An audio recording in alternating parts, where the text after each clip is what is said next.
নমস্কার বন্ধুরা, সিম্পল কুকিংয়ে আপনাদের সবাইকে স্বাগত। আজ বানিয়ে দেখাবো সকালের জলখাবারের একটা রেসিপি, আলুর পরোটা। এখানে আমি 1 কাপ পরিমাণ আটা নিয়েছি, এর সাথে পরিমাণ মতো লবণ দিয়ে দেব, ভালো করে মিশিয়ে নেব। এরপর অল্প অল্প জল দিয়ে আটাটাকে মেখে একটা সফট ডো বানিয়ে নেব, যেমন করে রুটির জন্য আমরা আটা মাখি। এখানে চাইলে আপনারা আটা আর ময়দা সমানভাবেও মিশিয়ে নিতে পারেন এবং লুচির মতো ময়ানও দিয়ে নিতে পারেন। এবার ঢাকা দিয়ে আমি সরিয়ে রাখব। একটা আলু আমি সিদ্ধ করে নিয়েছি। এখানে নিয়েছি ধনেপাতা কুচি, সিদ্ধ আলুটাকে খোসা ছাড়িয়ে ম্যাশ করে নিয়েছি, লঙ্কা কুচি আর একটা পেঁয়াজ কুচি। একটা পাত্রে আমি কতগুলো ভাজা মশলা নিয়েছি আমচুর বা চাট মশলা, গোলমরিচের গুঁড়ো, জোয়ান, জিরে গুঁড়ো, ধনে গুঁড়ো, ফোড়নের জন্য মৌরি, সামান্য একটু গরম মশলা আর লবণ। আলুর পরিমাণ অনুযায়ী মশলাগুলো কম বেশি করে নিতে হবে। কড়াইতে তেল গরম হয়ে গেলে প্রথমে মৌরি ফোড়নের জন্য দেব। মৌরির একটা গন্ধ বেরোলে এর মধ্যে দিয়ে দেব কুচিয়ে রাখা পেঁয়াজ। পেঁয়াজগুলো দেওয়ার পর একটু নেড়ে চেড়ে এর মধ্যে অ্যাড করব কুচিয়ে রাখা কাঁচা লঙ্কা। এরপর দিয়ে দেব পরিমাণ মতো লবণ ও হলুদ। পেঁয়াজটা হালকা লাল হয়ে গেলে এর মধ্যে দিয়ে দেব ভেজে রাখা গুঁড়ো মশলা। সব উপকরণগুলো ভালো করে মিশিয়ে নেব। এরপর এর মধ্যে দিয়ে দেব সিদ্ধ করে রাখা আলু। আলুগুলোকে একটু এরকম করে ভেঙে ভেঙে দিলে মশলাটা আলুর সাথে ভালো করে মিশবে। গ্যাসের ফ্লেমটা মিডিয়ামে রেখে আলুর সঙ্গে মশলাগুলো 2 মিনিট ধরে কষে নেব। সব শেষে দেব ধনেপাতা কুচি। আলুর সাথে ভালো করে মিশিয়ে নেব। এবার আমি গ্যাসের ফ্লেমটা বন্ধ করে দেব এবং আলুর মশলাটা নামিয়ে নিয়ে ঠান্ডা করে নেব। এইভাবে মশলাটা করলে পরোটাটা খেতে টেস্টি হবে। মশলাটা ঠান্ডা হয়ে গেলে খুব ভালো করে হাত দিয়ে মেখে নেব, যাতে এক টুকরোও শক্ত আলুর কুচি না থাকে, না হলে রুটি বেলার সময় রুটিটা ফেটে যেতে পারে।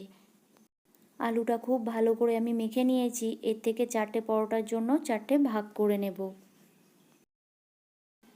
এবার আটা মাখাটাকে বার করে নিয়ে এটাকে ভালো করে ঠেসে নেব এবং এর থেকে 4টে লেচি কেটে নেব। 1 কাপ ময়দা দিয়ে 4টে আলু পরোটা হবে। এবার লেচিগুলোকে ভালো করে গোল করে এইভাবে বাটির আকারে শেপ দিয়ে নেব। এবার এর মধ্যে দিয়ে দেব পরিমাণ মতো আলুর পুর। আলুর পুর দেওয়ার পরে মুখটা ভালো করে সিল করে দিতে হবে, না হলে পুরটা বেরিয়ে আসবে বেলার সময়। দেখুন, ঠিক এইভাবে মুখটা সিল করে দেবেন। এবার ভালো করে মুখটা সিল করার পরে 2 হাত দিয়ে এইভাবে গোল করে নেব। কিচেন স্ল্যাবের উপরে সামান্য একটু আটা ছড়িয়ে নিয়ে এই জোড়ের মুখটা নিচের দিকে রাখতে হবে এবং উপর থেকে আরও একটু আটা আমি ছড়িয়ে দেব। এইভাবে করে নেব। এরপর রুটির আকারে এটা আমি বেলে নেব। খুব বড় করে বেলার দরকার নেই, এতটা বেলবেন যতটা বেললে আলুর পুরটা ভিতর থেকে না বেরিয়ে আসে এবং খুব হালকা হাতের সাথে এটা করতে হবে। এরপর এক্সেস আটাটা ঝরিয়ে নেব। দেখুন, ঠিক এইভাবে। একইভাবে প্রত্যেকটা লেচির মধ্যে আলুর পুর ভরে নিয়ে আমি বেলে নেব। খুব বেশি পুর ভরলে বেলার সময় আলুর পুরটা বাইরে বেরিয়ে আসতে পারে। প্রত্যেকটা লেচির সাইজ অনুযায়ী আলুর পুরগুলো ভরতে হবে। এইভাবে হালকা চাপের সাথে সব রুটিগুলো আমি বেলে নেব। তাওয়া গরম হয়ে গেলে প্রথমে রুটিগুলো আমি 2 পিঠই সেঁকে নেব। এই সময় গ্যাসের ফ্লেমটাকে মিডিয়ামে রাখতে হবে। প্রত্যেকটা পরোটায় আমি প্রথমে 2 পিঠ ভালো করে সেঁকে নেব। প্রথমে সেঁকে নেওয়ার পর ওপর থেকে ঘি বা বাটার এইভাবে লাগিয়ে নেব।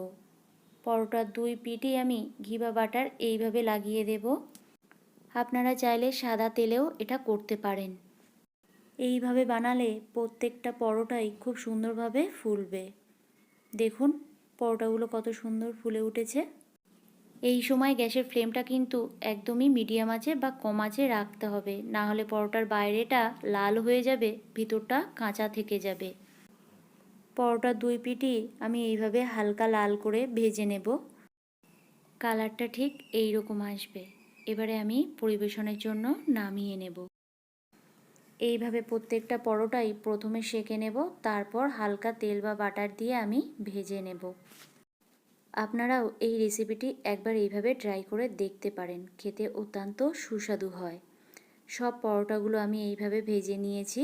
এইবার গরম গরম আচার, সস বা তরকারির সাথে পরিবেশন করুন।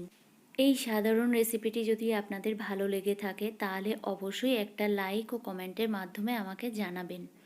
শেষ পর্যন্ত ভিডিওটি দেখার জন্য ও এতক্ষণ আমার সাথে থাকার জন্য আপনাদেরকে জানাই অসংখ্য ধন্যবাদ।